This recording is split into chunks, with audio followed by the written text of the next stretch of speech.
Okay, I wanted to put this video together because I'm basically fed up with having these online arguments with armchair Egyptologists who've read lots of books and watched lots of documentaries but haven't actually been to Egypt, and because of that have no idea what they're talking about.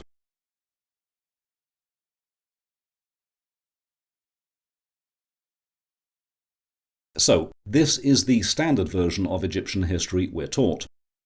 Everything you see there, the pyramids, the Sphinx, the statues, the temples, and the quarries, were all created by the same civilization at the same time. However, if you go there, what you see doesn't always align with this version of events. In many cases, the historical dating is based upon the engravings found on these artifacts, and unfortunately, because Egyptologists are generally speaking not engineers, they will base their opinions on the meaning of hieroglyphs, rather than looking at their manufacturing quality. And the problems with this method of dating are best illustrated in this interview with Yosef Aouyam in the Serapeum at Saqqara, regarding in this case the hieroglyphs on the box in Niche 17. These writings are related to the late period. Yeah. Not more than 500 BC, for sure. But we can see is how they laid the writings in this way. It's not so professional even as the dynastic Egyptians. Look at this. Yeah. It's so crude. Dreadful. Yeah, that's Here, really the dreadful. tool that they used, I know this exactly because I carved stones. Yeah. The tool slid over that part. Yeah. Because it was not sharp enough to even mark it. So we tried to do deeper ones here. You can see that this is not the same like depth or strength that was used here. Yeah. Still, they could not even draw a straight line on the surface after what we saw on the corners and the edges, and that it reflects very powerful machining. We come to the writings, and it also reflects very poor technique. Yes. So that's why we can tell for sure that these writings were laid on this box in a much later era. Yeah. But unfortunately, that's what we use in Egyptology to date and relate and identify this artifact. The engravings on this box are appalling quality. The lines aren't straight or parallel, the hieroglyphs are just outlines, not debossed, and overall, this work looks more like the efforts of a drunken 9-year-old with a hammer and a nail, rather than the skilled artisans mentioned in the history books. And the Serapeum is far from being the only place where this graffiti, as it's known to those of us who spent a bit of time in Egypt, can be found. Museums in Egypt and elsewhere are full of very well manufactured artifacts, accurately proportioned, good symmetry with a smooth surface finish, which for some reason have had very poor quality hieroglyphs added to them. It's as though one civilization, with superior stoneworking skills, created the original artifacts, and then at some later point, another civilization, with inferior stoneworking skills, came along and carved in the graffiti. More obvious examples of later modifications can be seen on the huge statues at Karnak. Here, where a rectangular work area was cleared for the addition of the cartouche, and here, where the added cartouche actually cuts across the sword. Again, clumsy, thoughtless, poor quality work. And this is not to say that good hieroglyphs and engravings don't exist. They most certainly do. As you can see from these examples, the work is well proportioned, has straight lines, fine details, and sharp defined edges.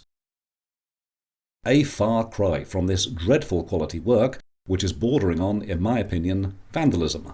Look how crude this is. Yeah.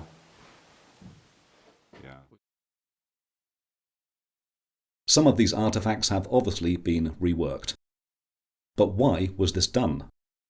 And why was it done so badly? Let's start with a rational explanation. These artifacts didn't originally have this graffiti.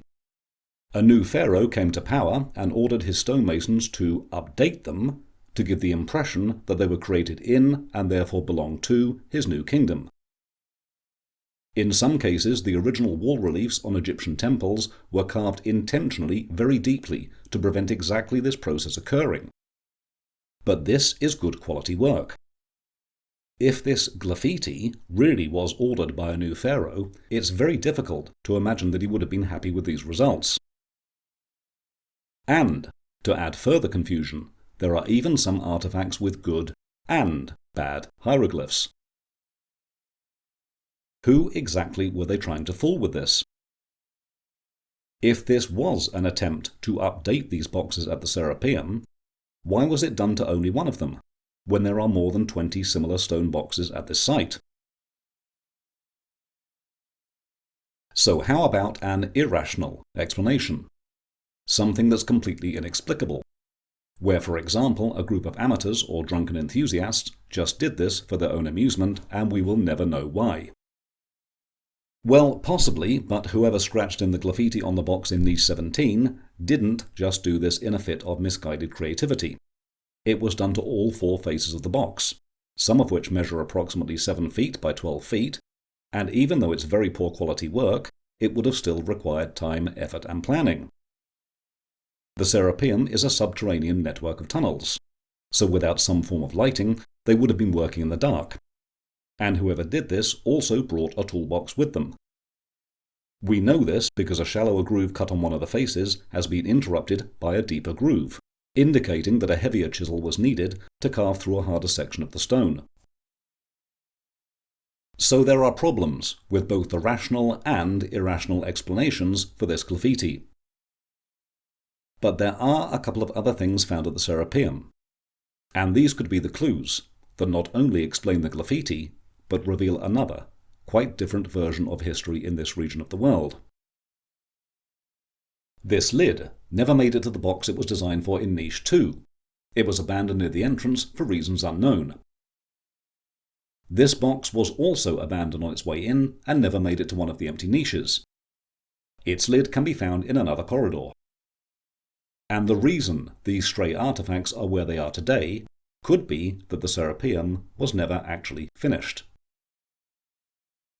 The theories that the work at this site could have been interrupted by a war, a famine, a disease, or simply the advent of a new pharaoh who saw no value in its completion are all possible, except that the same thing is found at other sites, not only in Egypt, but also across the world. And the pattern is remarkably consistent. Large-scale ancient civil engineering projects that were 7 to 8/10 of the way through completion, and then for some reason abandoned. The theory of an ancient global catastrophe is far from new, and could explain these unfinished projects, and the woeful graffiti. Let's say, for example, that the creators of the original artifacts were highly skilled stonemasons, whose civilization was wiped out in some kind of devastating natural event. The survivors of this event then employed the equivalent of cultural appropriation.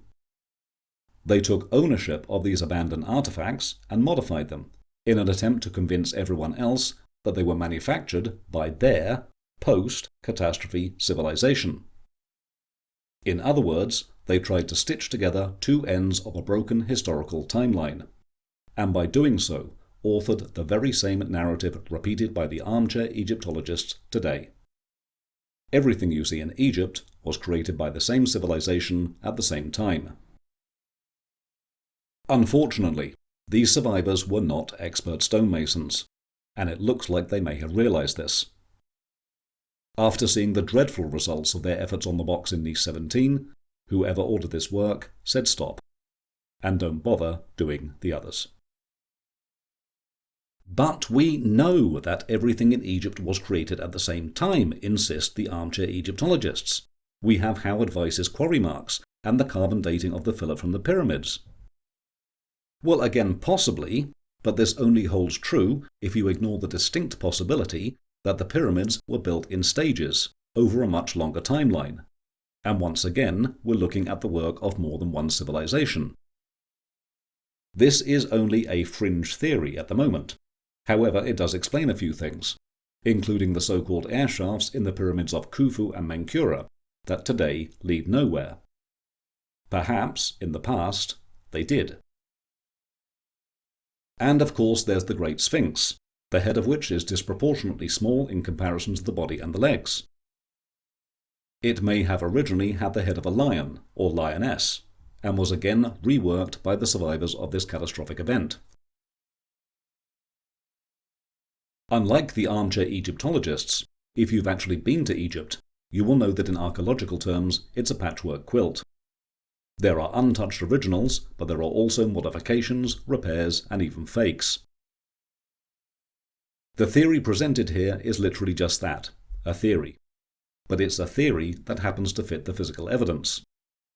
And after acknowledging what this physical evidence tells us, it seems obvious that the approved academic version of Egyptian history is at the very least not the whole story.